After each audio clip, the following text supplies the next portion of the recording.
It was a cold night in him, the kind where the air smells of pine and the fog rolls down the mountains like a ghost trying to find its way home. I had gone there for work, shooting a short travel documentary. The crew had left a day earlier, but I stayed behind to capture a few night shots of the hills.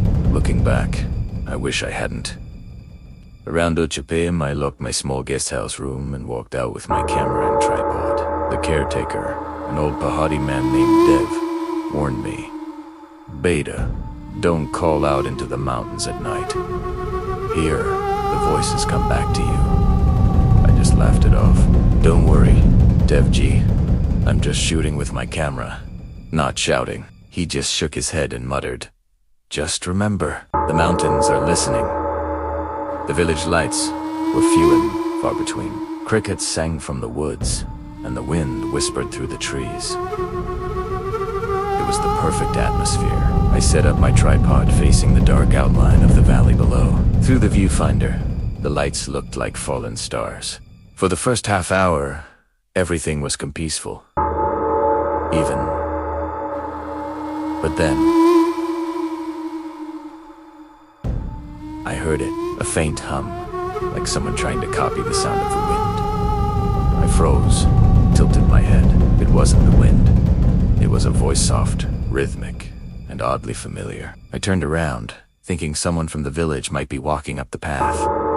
But there was no one, just the fog curling around the dark pine trees. "Hello!"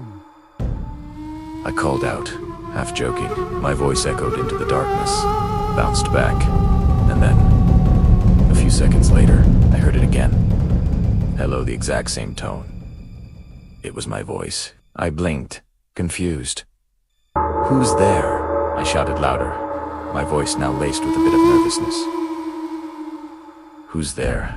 The hills answered back, but this wasn't a normal echo. "Hecho is fade." This one, it sounded alive. It held my tone, my fear, my hesitation.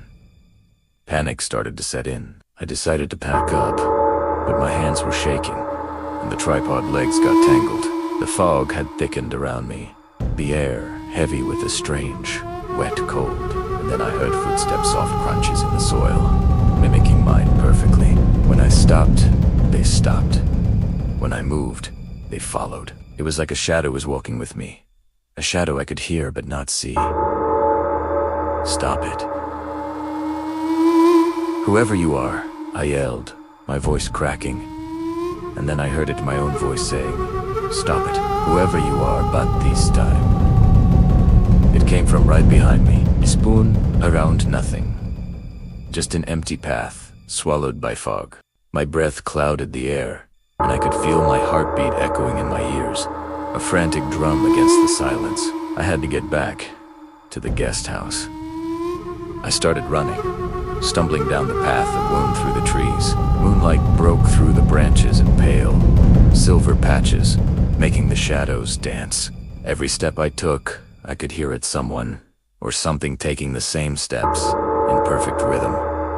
But the strangest part, the sound was always just a second delayed, like a bad recording playing back my every move. By the time I reached the guest house, I was drenched in sweat, completely out of breath.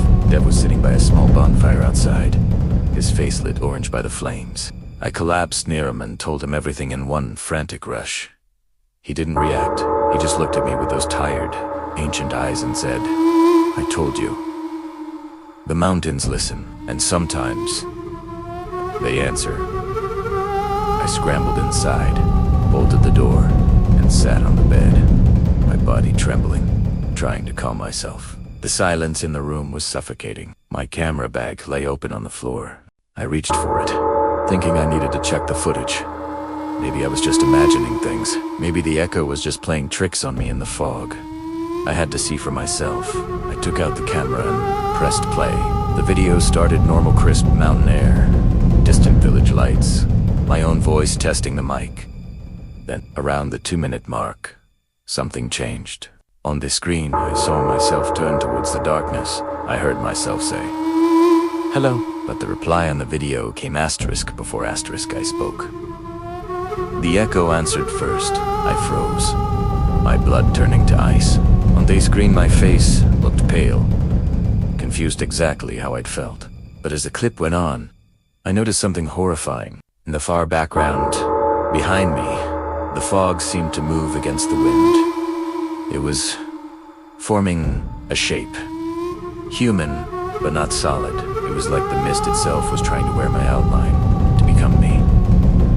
Suddenly, the power cut out. The room plunged into absolute darkness. The only sound was the faint clicking of the camera as it shut off. My hands were shaking so bad I could barely turn on my phone's flashlight. In its weak, trembling beam, I saw something written on the fogged window glass. 4 words, as if traced by a finger. You called me back.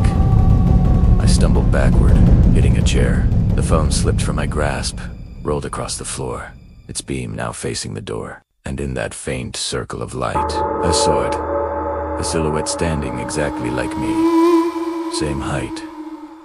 Same posture. It tilted its head just like I always do. And then, it whispered, in my exact voice, "Don't stop recording." I don't remember what happened next. Dev says he found me unconscious outside the guest house, near dawn. My camera shattered on the ground beside me. He swore no one had entered or left my room all night. But here's the most terrifying part when I recovered the SD card from the broken camera. There was a single video file on it, just one. It was 10 minutes long. And in the final, frozen frame, I'm standing in front of the camera, looking directly into the lens, and I'm smiling. But I don't remember smiling that night. I don't remember recording that at all. Thanks for listening to my story.